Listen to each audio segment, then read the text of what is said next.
Time for our first check of your forecast at the noon hour. Let's head over to meteorologist Sherry Sheely. Hi there, Sherry. Hey, good to be with y'all today. It is a beautiful start to this work week on Monday. Yeah, Mondays I know aren't our favorite, but hey, you can't beat this view on our Terry Lambert Hyundai Sky View Cam where we have beautiful blue skies there in Aiken. And if you look at the trees, they are shaking ever so slightly as we do have a little bit of a wind to deal with. In fact, sustained winds coming in Aiken at 11 miles per hour, Augusta at 9-14 in Barnwell. So yeah, a little breezy there. But as we go through the next couple of hours, we'll start to see those winds relaxing a bit. So right now, sustained winds somewhere between 5 to 10 miles per hour with gusts up to about 15 miles per hour. But once we get past the 1 o'clock hour, we'll start seeing those winds fall off. Our temperatures not too shabby out there. We're at 64 right now in Augusta, same for Aiken, 61 in Edgefield, a little bit cooler in Sparta at 58 degrees. So today is National Sandwich Day. I know it's the lunch hour, so if you're thinking about something to eat, maybe get a sandwich and then you can eat your sandwich outside maybe with the sunshine. Nice little picnic there. But it is a little breezy. Temperatures in those 50s to 60s and warming up into the upper 60s to right at 70 degrees later on this afternoon. So it's a beautiful start to the work week, but where do we go from here? I'll have all the details for you in your full forecast coming up in just a bit. Back to you, Mary. All right, thanks, Sherry. See you soon. And now to the government. Still ahead, your live Viper 6 forecast. Plus, will we see snow this winter? We'll check in with Miller Hyatt for his prediction. Stay tuned. Buckle up, Ryan. You can't always choose the weather, but you can choose your weather app. Go with the most accurate and most trusted, the Live Viper 6 mobile app. Download it today. Now, your most accurate forecast with WJBF Live Viper 6. People are dead in Kenya after heavy rains triggered a massive landslide. 25 people are still believed to be missing. Flash floods have hindered search efforts in the western part of the country, and the area could be prone to additional slides. The landslide destroyed more than 1,000 homes, and thousands have had to evacuate the area. Certainly some devastating effects there, but for us back at home, quite the opposite. In fact, our drought monitor shows we desperately need some rain as all of the CSRA, at least in that first level of drought, with the majority in the second level, with even parts of Emmanuel County over to Bamberg County in the severe level of drought. So we did pick up just a teeny bit of rainfall overnight, but not a whole lot to help out the situation. As you can see, looks like just trace amounts on our western side of the CSRA, and Bamberg picking up a trace amount. So that's not going to really do us any good with our drought monitor, but every little bit helps. So hey, we'll take it. But for now, not any relief on the way. That was our last chance of rain for quite some time. In fact, Monday through Friday, I can confidently say it is going to be sunny and dry, with our next chance of rain coming in late Saturday into Sunday. So yes, we're starting off November very, very dry, and that continues thanks to high pressure moving in from the west. And you can see here on our water vapor loop, the orange there indicating dry air, so super dry air that's moving in. So what does that mean for us? Well, when you have high pressure and drier air, you get beautiful blue skies out of that. We can see that on our Terry Lambert Hyundai Sky View Cam at the airport. Not a cloud in sight there. Temperature-wise, we're at 64 degrees under those sunny skies. Winds coming from the northwest at about 9 miles per hour. So we are getting a little breeze out of this. So what can you expect in your future cast? Well, that high pressure is going to continue moving on in, so we continue to see those clear conditions not only throughout the day for your Monday, but in the overnight hours, allowing you to get a little cool overnight for optimal radiational cooling. And then on Tuesday, pretty much the same story. As you can see, that high pressure moving overhead, no clouds in sight, so it's going to be another beautiful sunny day on Tuesday. And if you like it, hey, we've got a few more days just like that coming up on the map. But for today, what you can expect: sunshine throughout the day. We will notice those winds start to die down as we go through the afternoon hours, but warming up nicely into those upper 60s to right at 70 degrees this afternoon. And our temperature trend pretty consistent there. So we're right at 70 for today. Then we do warm up for the back half of the week. How about upper 70s, 78 degrees, your forecasted high for your Friday. So sunshine and 70s are what's on tap for the next several days. Your 10-day forecast, you can see it there. Tomorrow's election day, and this forecast is something I would definitely vote for because I love the sunshine and these temps. So I hope you're enjoying it as well. We do have a couple of cool nights ahead, but overall, looking good, very fall-like with our forecast coming up. So it's feeling like fall, but winter is right around the corner. Up next, we have Miller Hyatt with his winter outlook.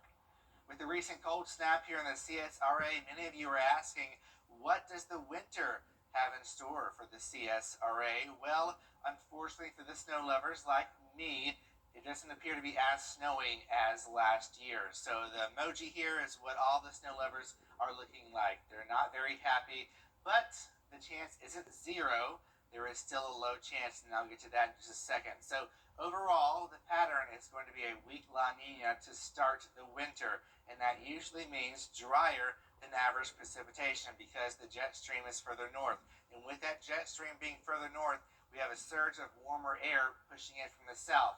But that doesn't mean every day is going to be warmer than average. There's still going to be some cold snaps, but when you add in all the days, it is likely to be an above average winter.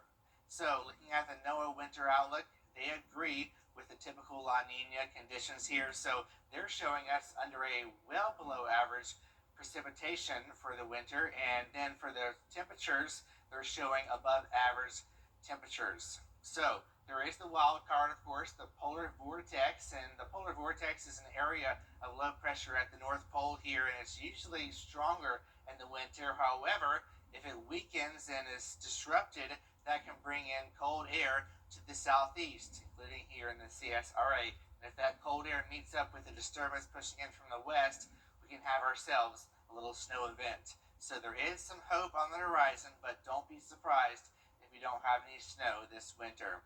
I'll have more details on my blog. You can find that on WJBF.com. All right, Miller, thank you. And still ahead, what the Richmond County school system is doing to help stop youth violence is coming up in today's Saving Our Children.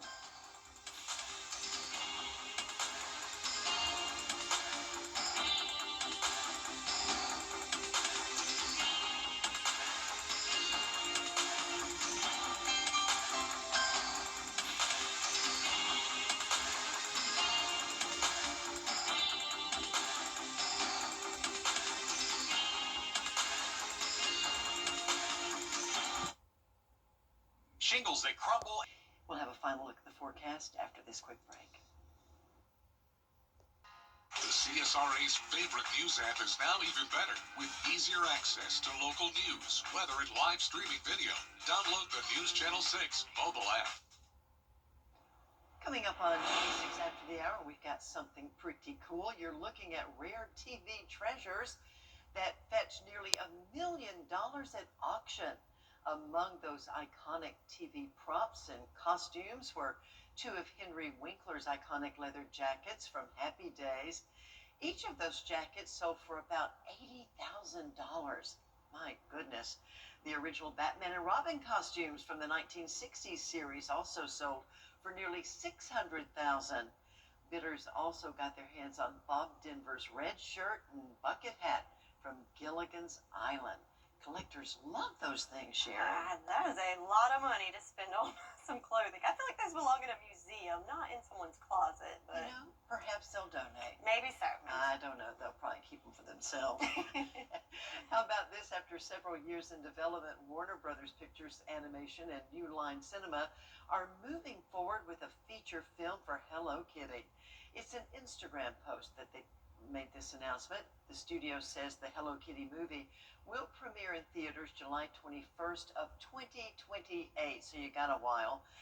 Dana Fox, who co-wrote and produced the hit film Wicked, wrote the most recent draft of the Hello Kitty movie script. Now, it's not yet known whether Hello Kitty will speak in that film.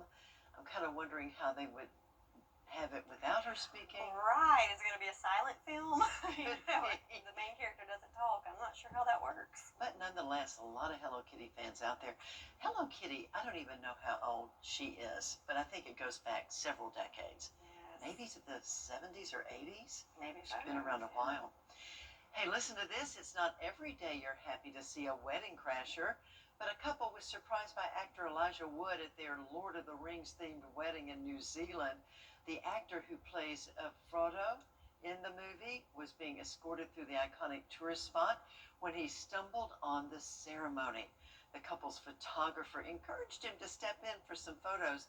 The couple and guests were happy to welcome him into the celebration.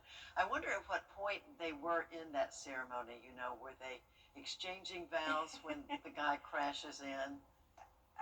I don't know, but they were clearly in the middle of it, so. But they seemed happy about it. Like we were saying, I'm not so sure, I would want that interruption, but, To each his own. And they're fans, so That's right. congratulations to them.